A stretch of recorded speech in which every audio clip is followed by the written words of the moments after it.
अस्सलाम वालेकुम। Study time के साथ मैं हूं तफसीरुल इस्लाम और students first year model papers के हमने लास्ट लेक्चर में आपको डिस्कस किया था कि क्या एडवांटेजेस हैं और क्या डिसएडवांटेजेस हैं।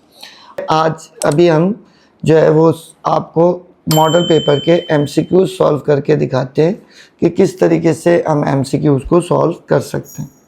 तो देखिए, पहला एमसीक्यूज आपको स्क्रीन पे नज़र आ रहा है कि a ball is throne upward with a velocity of 100 meters per second. The time it takes to reach the ground. अब देखिए, पहले आप एक तरफ का टाइम मालूम कर लें।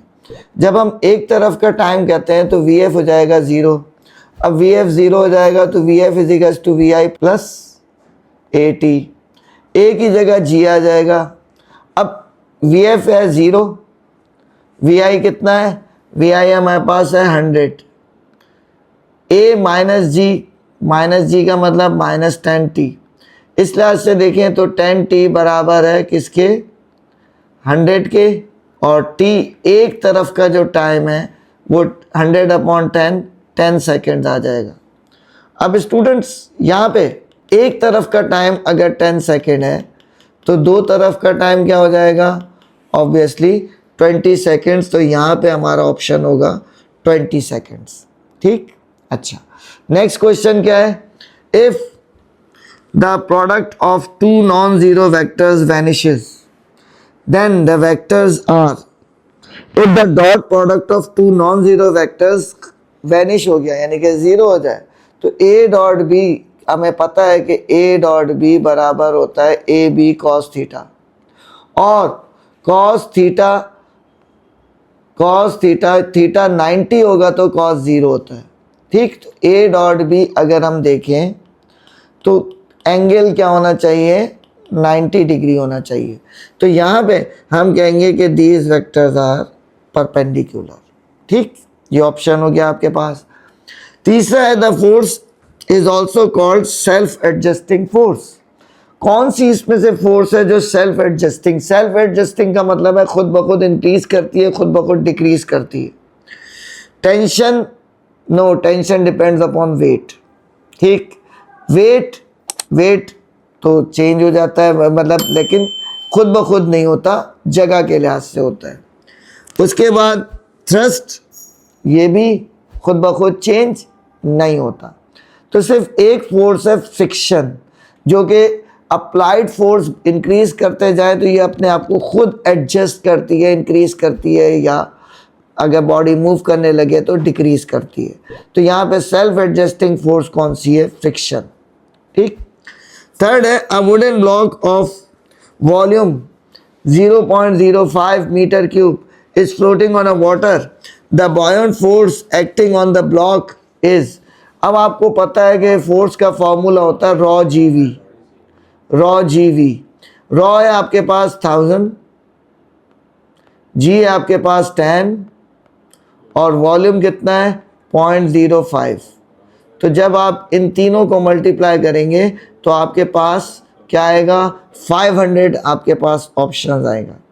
तो यहाँ पे क्या हो जाएगा? तीनों को आप मल्टीप्लाई करके देखें तो यहाँ पे ऑप्शन हमारे पास 500 न्यूटन है। Next, the SI unit of conductance is. Conductance क्या होता है? रेजिस्टेंस का उलट होता है। रेजिस्टेंस ओम होता है और कंडक्टेंस का जो यूनिट होता है वो होता है सीमेंस, क्योंकि एम्पेयर करंट का यूनिट है, वोल्टेज जो है वो पोटेंशियल डिफरेंस का यूनिट है, ओम जो है वो रेजिस्टेंस का यूनिट है। तो कंडक्टेंस का एसआई यूनिट क्या है? सीमेंस। फिर क्या है? Coulomb force is in a dielectric medium is less than in vacuum due to. अब ड्यू टू क्या है? कूलम फोर्स क्यों कम हो जाती है? आयोनाइजेशन की वजह से, मैग्नेटाइजेशन के लिए, या सुपरपोजिशन की वजह से? नो, इलेक्ट्रिक क्या हो जाता है? पोलराइजेशन, यानी कि एक तरफ पॉजिटिव और दूसरी तरफ नेगेटिव चार्ज हो जाते हैं, जिसकी वजह से इलेक्ट्रिकल पोलराइजेशन की वजह से कूलम फोर्स जो है वो कम हो जाती है, डिक्रीज हो जाती है। ठीक, तो यहाँ पे ऑप्शन हमारे पास ये आएगा। Next, the displacement time graph for simple harmonic motion. अब देखें, displacement time graph, simple harmonic motion एक वाइब्रेटरी मोशन होती है, तो डिस्प्लेसमेंट टाइम ग्राफ इस तरह का बनता है और ये कहलाता है साइन का कर्व। क्यों? क्योंकि स्ट्रेट लाइन नहीं हो सकता, सर्किल नहीं है, ये एलिप्स भी नहीं है, तो साइन का कर्व है। क्योंकि वैसे भी वेव्स में, किसी भी वेव्स में साइन की वैल्यू तो यहाँ पे आएगा sine curve. The Doppler effect in this medical emerging technique. अब मेडिकल इमर्जिंग टेक्निक में यहाँ पे अल्ट्रासाउंड का ऑप्शन आएगा डॉपलर इफेक्ट में। ठीक, डॉपलर इफेक्ट में अल्ट्रासाउंड का लफ्ज आएगा, क्योंकि डॉपलर इफेक्ट क्या होता है, जब साउंड वेव्स जाती हैं तो वो साउंड वेव्स टकरा के वापस आती हैं, फ्रीक्वेंसी चेंज होती है और उससे वो इमेजिंग मालूम कर सकते हैं। ठीक, नेक्स्ट है the superposition of signal waves on a carrier waves is called. ये है हमारे पास 14 चैप्टर का एमसीक्यूज और इसका आंसर है मॉड्यूलेशन। ठीक, क्योंकि मॉड्यूलेशन प्रोसेस ही वही है कि जब रेडियो वेव्स को आप रेडियो वेव्स पे आप कैरियर वेव्स को, रेडियो वेव्स को एज अ कैरियर वेव्स के तौर पे यूज़ करते हैं। ठीक, the unit of electric flux, electric flux का फॉर्मूला क्या होता है, phi is equals to E into delta A. Cos theta भी होता है लेकिन हम ई इंटू डेल्टा है। ई का यूनिट होता है न्यूटन पर कूलम और ए का होता है मीटर स्क्वायर। तो यहाँ पे कौन सा ऑप्शन है हमारे पास, न्यूटन मीटर स्क्वायर पर कूलम, ये हमारा ऑप्शन है। नेक्स्ट में the resistance of super conductor below a critical temperature. अब बिलो अ क्रिटिकल टेम्परेचर क्या हो जाएगा, तो क्रिटिकल टेम्परेचर पे ज़ीरो होता है और क्रिटिकल टेम्परेचर के बाद फिर वो इंक्रीज होना शुरू होता है। ठीक, अब ये कह रहे हैं कि 12 in SHM kinetic energy is maximum. Kinetic energy depend करती है वेलोसिटी पे और वेलोसिटी मैक्सिमम होती है मीन पोजीशन पे और ज़ीरो होती है एक्सट्रीम पोजीशन पे। तो यहाँ पे मीन पोजीशन का ऑप्शन हमारे पास आएगा। ठीक, the dimensions of angular momentum, angular momentum होता है L is equals to M V R. M का होता है एम, वेलोसिटी का होता है एल अपॉन टी और आर का डिस्टेंस है इसका भी एल, तो M into L square upon T minus 1। तो यहाँ पे हमारे पास ऑप्शन आ गया ऑप्शन नंबर बी, यानी कि M L square T minus 1। 14 है हमारा body of weight 10 newton out of water and 7 newton when submerged into the water. 10 newton बाहर है और 7 न्यूटन पानी के अंदर है।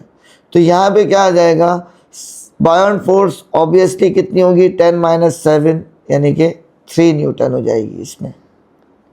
उसके बाद क्या दिया हुआ है, a mass spring oscillations has a time period T, the time period of mass is double, the time period will be become. अब देखिए स्प्रिंग में टाइम पीरियड का फॉर्मूला होता है 2 पाई रूट एम अपॉन की।